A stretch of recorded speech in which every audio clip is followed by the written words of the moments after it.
Coucou. Finalement j'avais une idée, donc je vous retrouve aujourd'hui. Bon, on va commencer par une chose.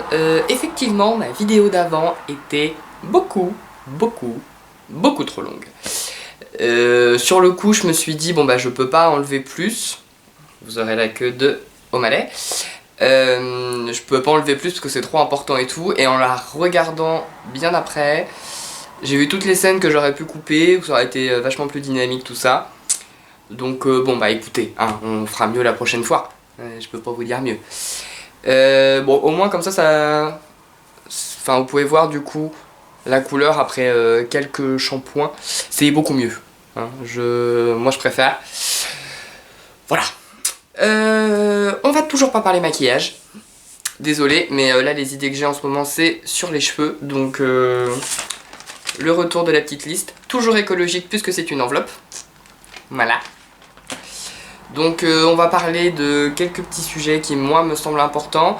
Ça va être une espèce de version 2 de ma première vidéo. En plus de ce que j'ai vu, elle vous avait quand même pas mal plu.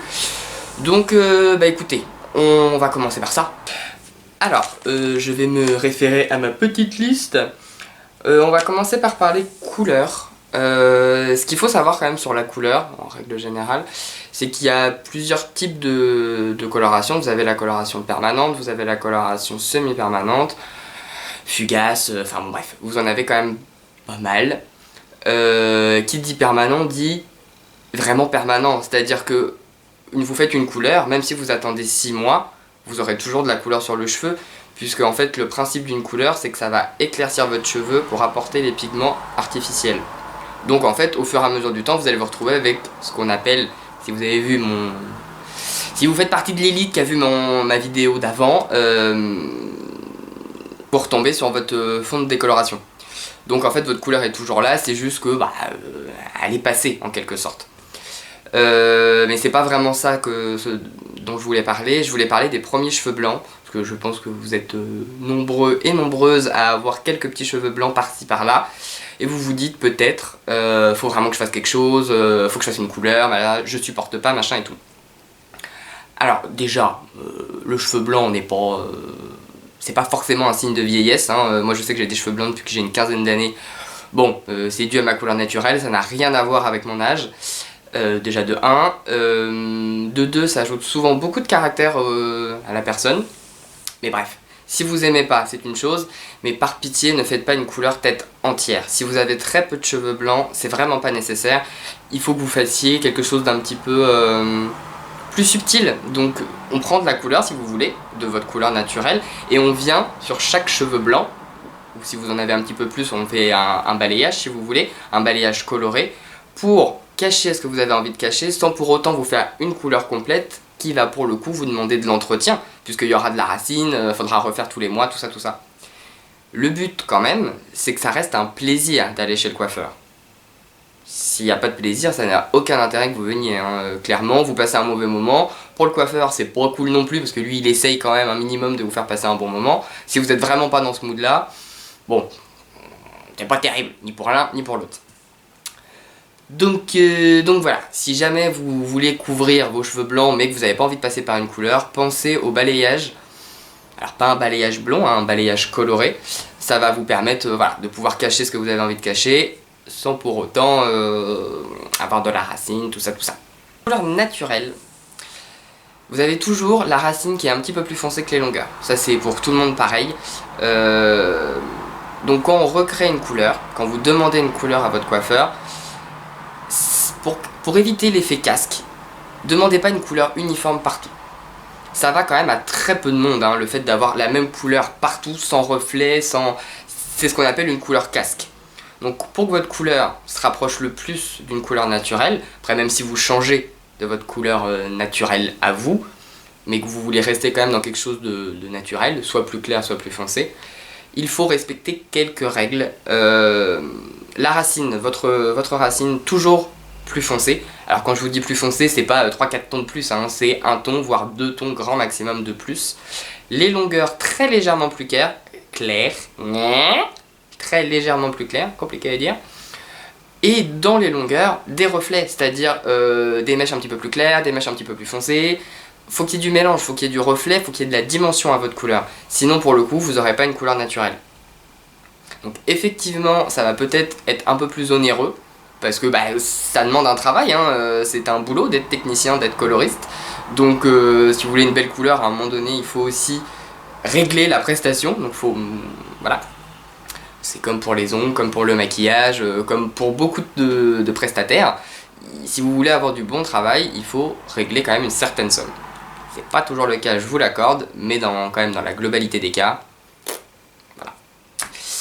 Je crois qu'on a fini sur le sujet couleur et on va attaquer sur le sujet morphologie, parce que j'ai remarqué que ça c'est un truc qui intéresse beaucoup, alors que ce soit mes clientes ou les gens en règle générale, la morphologie et la psychomorphologie. Alors je suis pas calé dans la morpho-psycho, par contre j'ai eu quelques prémices on va dire, et c'est ce que j'ai décidé de vous partager aujourd'hui. Donc je vais faire une petite pause parce que là je vois que j'ai plus de batterie et je vous retrouve après.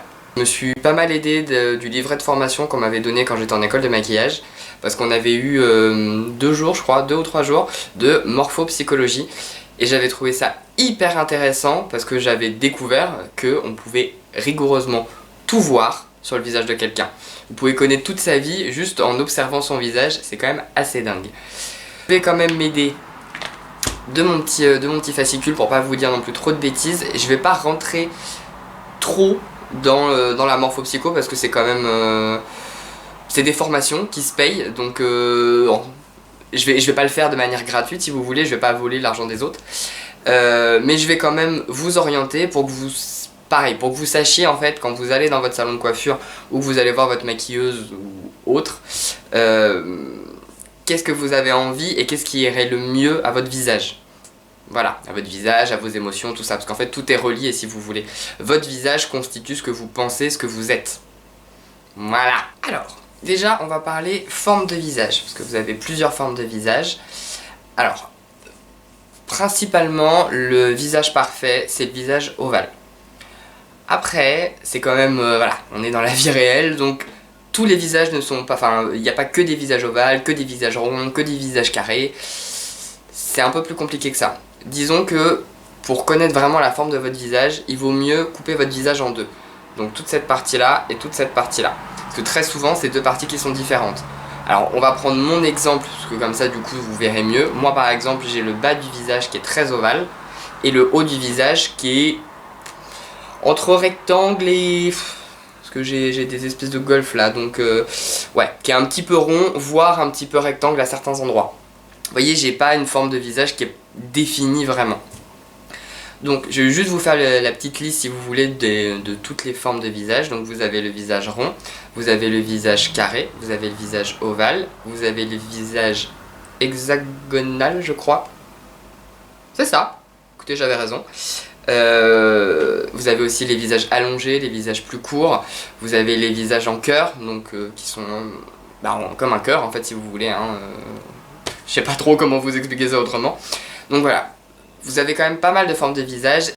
Je m'explique, ça a pas l'air très clair, mais par exemple, quelqu'un qui a des petits yeux, vraiment des tout petits yeux, ça va être quelqu'un qui va être très sélectif dans sa manière de côtoyer les gens.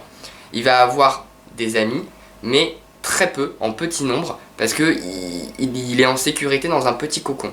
Quelqu'un qui a des grands yeux, tout au contraire, va être beaucoup plus sociable, et va être beaucoup plus dans l'entrain. Parce que voilà, il veut avoir beaucoup de monde autour de lui, etc., etc. Par exemple. Pour le nez, ça dépend. C'est-à-dire que très souvent, les longs nez, c'est des personnes qui sont très franches dans leur manière de parler, qui sont très schlac.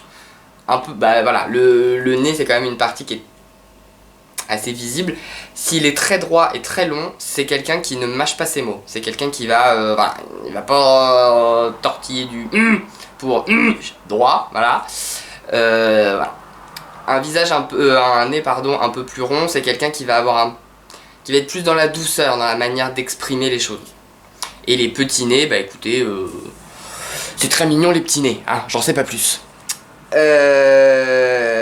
Et pour la bouche, c'est pareil, quelqu'un qui a les lèvres toutes fines, toutes très peu présente, c'est quelqu'un qui va avoir beaucoup de mal à s'exprimer, alors que quelqu'un qui a des grosses lèvres, entre grosses guillemets, une grande bouche, c'est quelqu'un qui va beaucoup s'exprimer, qui va être très sociable, qui va beaucoup parler. Voilà. Maintenant qu'on a vu un petit peu tout ça, je vais vous parler, je sais même plus de quoi je vais vous parler. Après, chacun est un peu différent, c'est-à-dire que ce que je vous dis, c'est dans la globalité. Il y a des gens qui sont très sociables et qui ont des yeux pas très grands. Voilà, c'est un peu au cas par cas, ça demande une étude, si vous voulez, de votre cas. Là, je vous donne vraiment l'ensemble pour que ça vous donne une idée.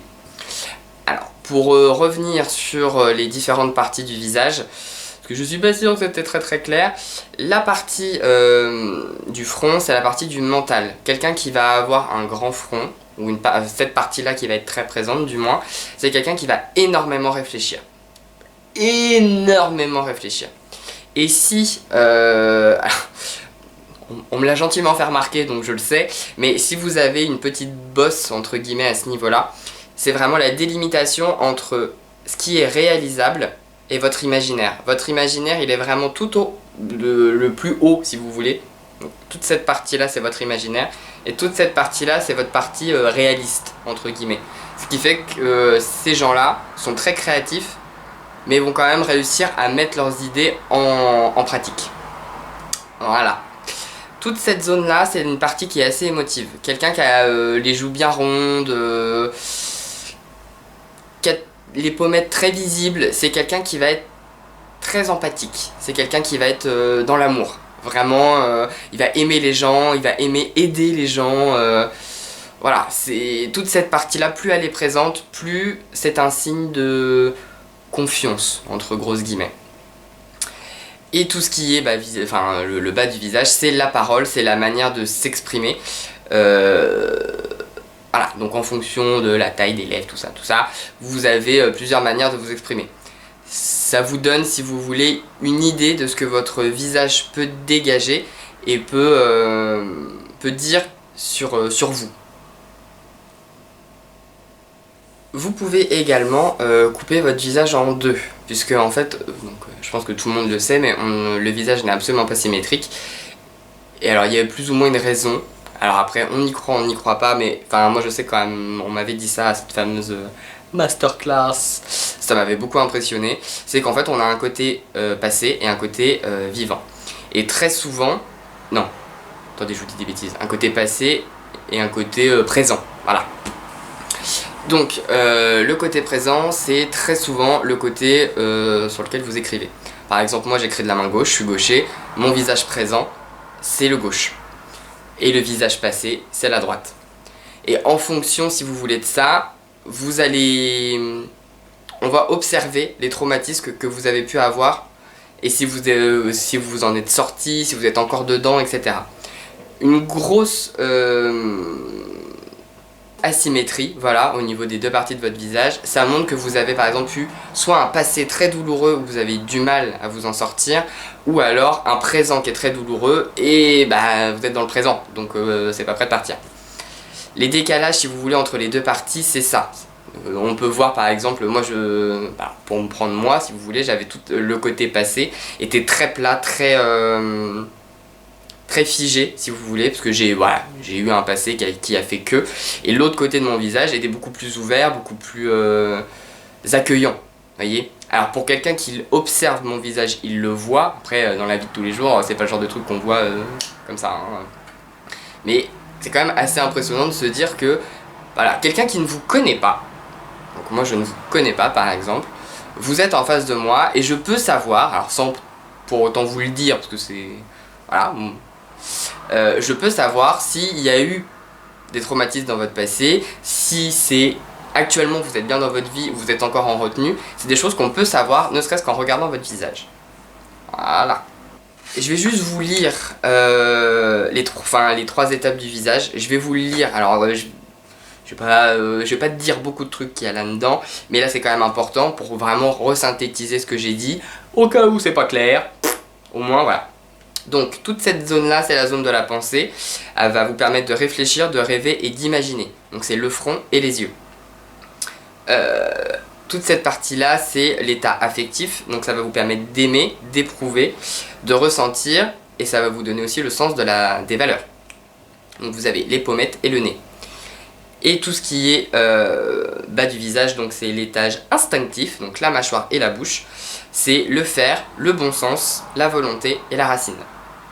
Voilà. Voilà, je suis désolé, vous allez peut-être entendre les voitures un peu plus que d'habitude, mais il fait vraiment chaud, donc j'ai ouvert la fenêtre. Qu'est-ce que vous voulez, hein.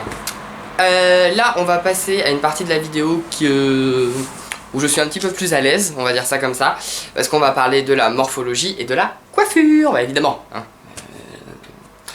On va pas rester que sur des termes techniques. Le visage rond, donc voilà, rond. Pour casser ce rond, il faut dégrader votre cheveu. Il faut avoir pour le coup un dégradé quand même assez prononcé au niveau des pommettes, au niveau de la mâchoire. Et pourquoi pas une frange rideau, ce genre de choses, pour vraiment encadrer votre visage et casser le côté un petit peu trop rond. Voilà, il faut beaucoup dégrader, beaucoup mettre les cheveux quand même pas mal vers l'avant. C'est l'idéal pour ce genre de visage. Un visage plus carré, qui est vraiment excessivement carré. Donc on va, soit vous faites un carré à ce niveau-là, légèrement en dessous, pour justement que votre cheveu vienne cacher cette partie-là. Ou alors si vous avez les cheveux plus courts, faire un plongeant, quelque chose qui justement va venir, pareil, ne pas mettre en évidence cette partie-là. En fait le but, si vous voulez, dans la morphologie, c'est de mettre des cheveux aux endroits les endroits que vous aimez pas, et dégager les parties que vous aimez. Parce que ça sert à rien, par exemple vous avez un tout petit front, vous faites une frange, bah là pour le coup ça vous mange complètement le visage, puisque on cache une partie qui est déjà peu présente chez vous. Donc le visage ovale, bon bah vous avez compris que tout est permis, hein, vous pouvez rigoureusement faire ce que vous voulez. Les personnes avec des grands fronts, frange rideau, frange droite, frange effilée, tout ça vous pouvez clairement vous le permettre à partir du moment où vous avez de la place. Vous pouvez meubler, un peu comme en maquillage. Si vous avez une grande partie de peau à faire, vous pouvez mettre plus de choses que sur votre doigt par exemple. Vous serez obligé de faire un travail beaucoup plus synthétisé, je sais pas si c'est comme ça qu'on dit, plus subtil, voilà. Je suis désolé, je regarde beaucoup là, mais c'est parce qu'en fait moi j'ai mes notes qui sont ici pour pas me perdre dans la vidéo. Et bah du coup, voilà. Aussi, alors sans pour autant trop couper, corriger un petit peu votre visage en fonction du mouvement que vous avez.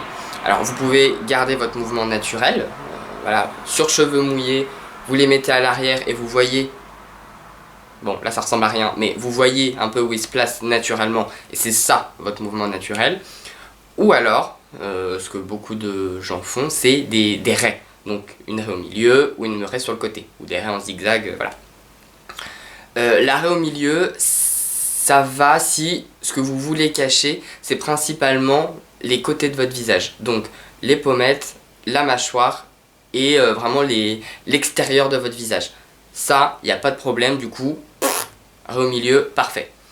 La raie sur le côté, du coup, vous aurez moins de cheveux si vous voulez à ce niveau-là. Donc il faut que ça soit du côté où vous êtes le plus à l'aise. Par exemple, moi j'ai ma séparation à ce niveau-là, c'est sur mon côté gauche, c'est le côté de mon visage, c'est mon profil photo entre guillemets, c'est la partie de mon visage que je préfère.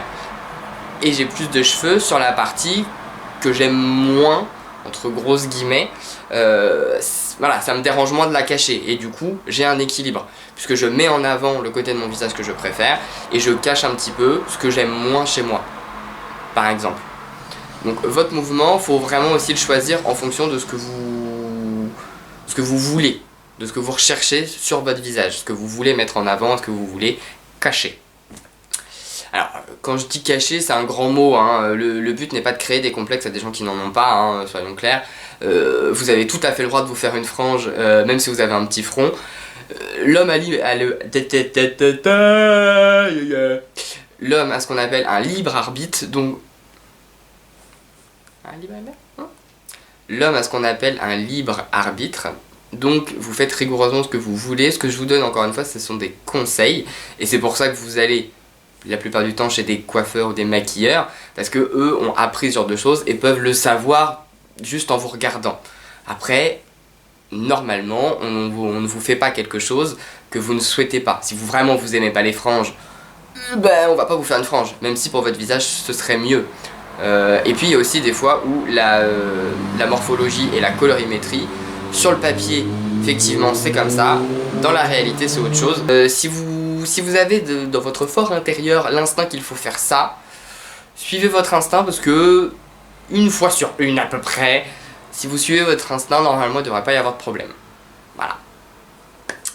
Bah écoutez, je pense qu'on en a fini avec cette vidéo. Une fois que j'aurai tout monté, je verrai si c'était suffisamment clair, parce que j'ai l'impression que je me suis un peu perdu dans toutes mes explications de tout ça. J'espère que ça vous plaira. Je vous fais d'énormes bisous et surtout n'oubliez pas, ce à quoi vous résistez persiste. Salut!